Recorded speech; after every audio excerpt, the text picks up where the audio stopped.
You bought a TRICO High Mileage wiper blade. Now what? This video will show you how to install the TRICO High Mileage blade onto a 22mm push-button arm. To determine if you have a wide or narrow push-button wiper arm, measure your blade with a penny.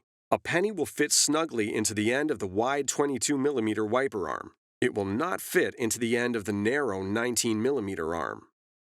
Before installation, remove the plastic protector from the blade rubber. With this arm type, you'll need to remove the pre-attached adapter on the wiper blade and replace it with adapter BC. Identify the release tab for the pre-attached adapter.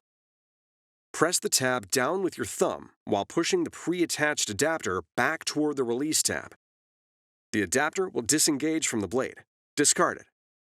Locate adapter BC. Lower adapter BC into the cavity in the top of the blade. Slide adapter BC in the opposite direction of the release tab until it clicks in place. Adapter BC must lock onto the blade before you move on to the next step.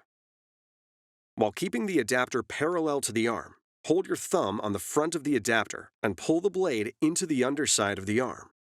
The button on the top of the adapter must lock into the hole in the top of the arm. Then, lower the arm and be sure to check that the wiper blade is locked before use. It's that easy. Now you're ready for the road ahead.